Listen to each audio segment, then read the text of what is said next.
Chapter 1. Into the Unknown.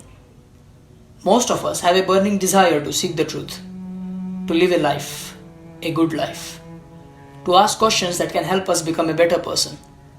Questions such as, what is the true purpose of our life? Or, what is the evidence of our existence?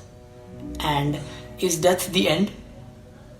In hope of finding answers to my almost obsessive desire, I decided to go for a mind expedition. Thus, a quest of mind to seek the glory. They say travel light to travel fast, so I took the most essential tool from my arsenal, my hot coffee mug. Because if I go too deep, there is no way of coming back. I will be lost in my own mind forever. But as I go deep, I will lose all the control over my body, and the hot coffee on my hand will eventually fall down on me. The burning sensation on my skin will wake me up and pull me out of my mind. My hot coffee is literally the door to escape beyond and between my mind and reality. I grabbed the window seat to my comfort, took my first sip and began gazing outside my window. Chapter 2. Follow the conscience.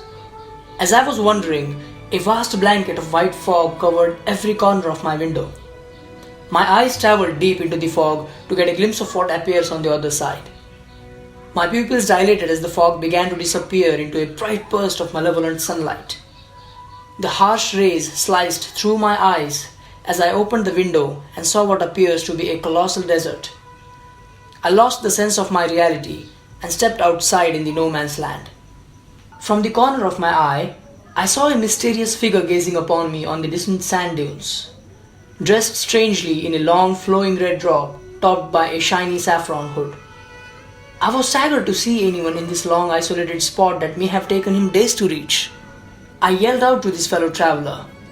The figure refused to respond and accelerated his pace along the path of return. I instantly began to climb his path with my sinking toes in the searing sand. Soon the mysterious traveler was running. The red robe was dancing gracefully behind him. I longed to stop him, but he left nothing but a road of trails after him. Without any sense of my concern, I began chasing the trails he left. The lizards took shelter in the shadows, where the sand was not hot enough to roast them. Thick and hazy air was slowly cancelling the trails over sand. Each breath was felt like exhausting heat as I was walking under the unblinking eye of sun. Chapter 3. Trails of Wonders. I ventured further following the vanishing trails till the day breaks into midnight. But now I was craving for a drop of water more than my vague desire. Every swallow was like a glass down my throat, and my eyes watered with effort. It can't be, I thought. But a lone village in the distance appeared out of nowhere. For a moment I thought it was a misconception because of my thirst, but I was confirmed after seeing all those homes in the obscured location. One cannot dream of a lonesome village in trying times. It reminded me of a late December night, far away from the city but celebrating all the same by surrendering to their despair. The black void of sky surrounding the houses is overpowering in its isolating effects.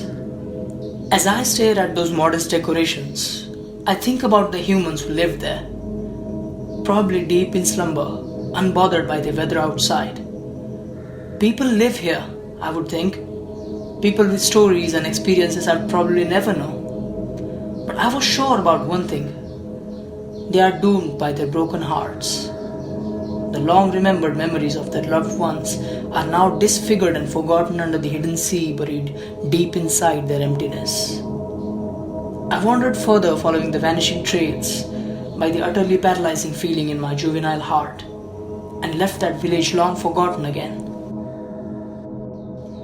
As the bright stars became silent in the night, I heard the humming war horns from the above, as if the whole sky was singing the lullaby of obliteration.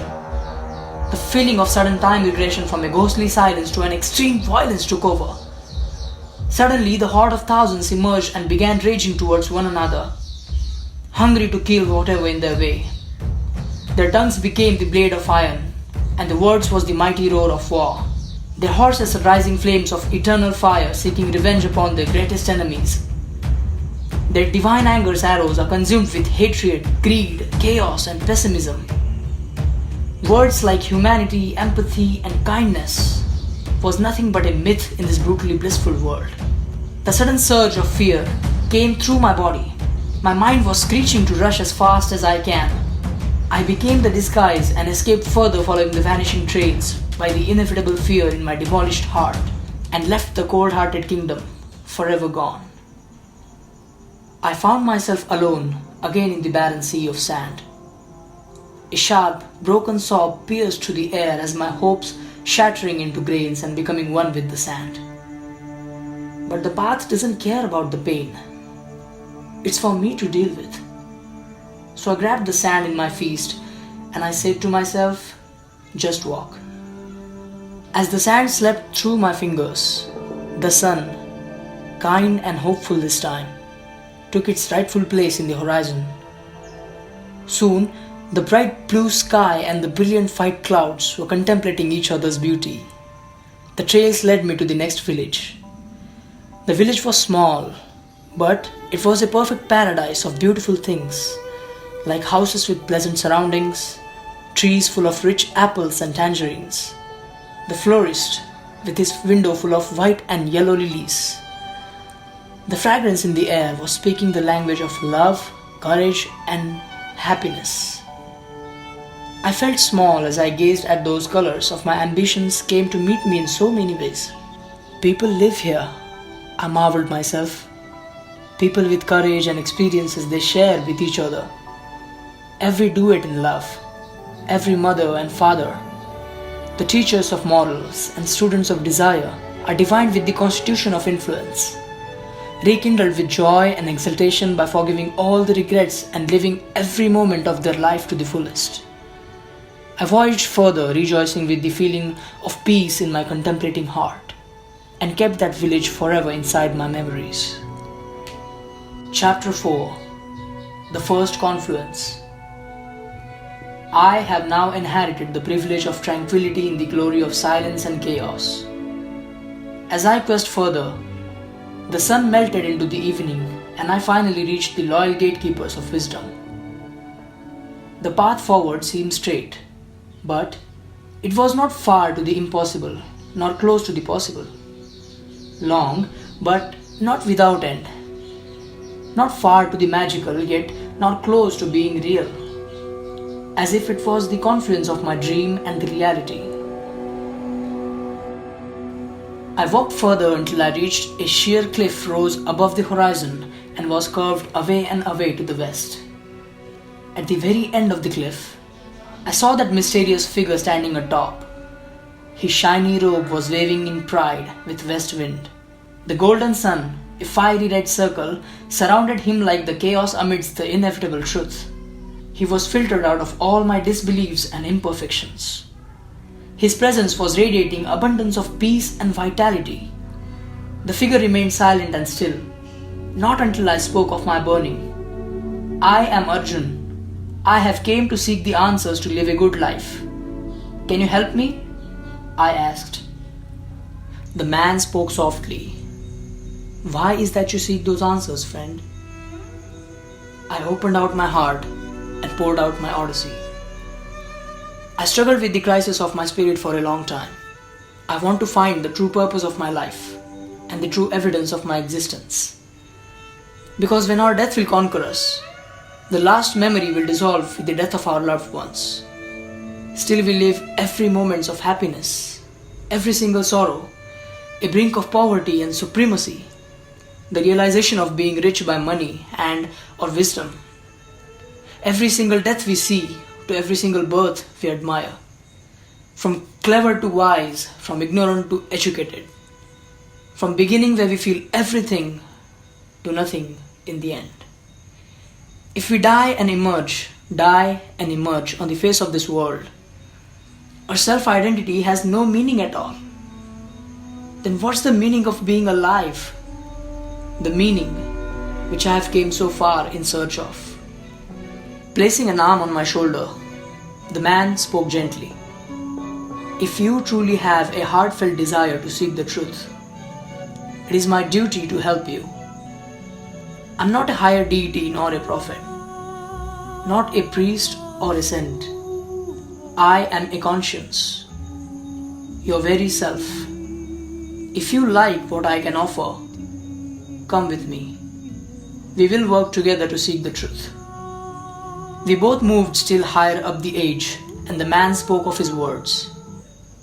When we try to know everything about everything in the limits of our mind, the meaning itself becomes meaningless. Look at this world below us, all the trails you have walked through. You created this world, the barren sea of sand where you discovered the lost village. It was your pondering of sorrows of the people you have lost in your life. The morass of the cold-hearted kingdom where you feared of your own death. Think of the rivers of blood spilled by all those unkind people so that in glory and triumph they could become the momentary masters of present. It was a reflection of your anger. But when you reach the paradise where everyone was living in freedom and peace, it was your conception of seeking liberty and prosperity. That's why it is our neighborhood. This world is the imitation of your adopted beliefs, and the experience of your journey shall be the evidence of your existence. We do not inherit the sins of our fathers, but even if we have inherited the privilege, how shall our experience will become worthy if we don't have any purpose in our life? I questioned. The man answered like a savant speaks to his favored pupil. The true purpose of our life must be the recreation of our adopted beliefs. Challenging our ideologies to manifest the truth shall be our virtue. The reincarnation of the greater good is the truth we must seek to transcend our world. Therefore, our knowledge of understanding matters, and so as each of our existence. But when our death will conquer us, it doesn't pretend to care, it doesn't pretend to distinguish. Time becomes meaningless after death. Then what is the meaning of all if our death itself is the limit after all? I asked. Death is just a threshold, friend. We all have to cross this path to face the inevitable truth. If we want to live forever with a life of boundless consciousness, we must preserve our novel beliefs in the form of art, culture, and literacy to live a life without synonymous to oblivion. Becoming immortal means the great escape from our physical limits of existence and leaving behind the most human endowed footprints to create our own legacy. Our legacy must not be judged by its extent but by its content. Many of us emerged and died in this world, but they still exist in what they left behind. A man willing to live forever is not afraid of his own death. The savant spoke of his knowledge and poured out his wisdom of seeking the truth. Chapter 5. Resolution. The treasure of living a good life kindled with me like a pure draught of water down my throat. I fulfilled my thirst of living and tried to ask one last question. Can you tell me what my legacy will be? The man smiled gently. Learn who you really are, who you are born to be. Follow the rightful beliefs. You will find your legacy. The conscience gave one last nod of farewell and disappeared back into nothingness. Suddenly, the world below me began to crumble into singularity. Energy tightened into a final pinpoint, and a bright burst woke me up from my mind. I saw that my coffee was spilled all over me. When I realized the stains were cold, I woke up, not with the burning pain, but with the freezing stains. The end.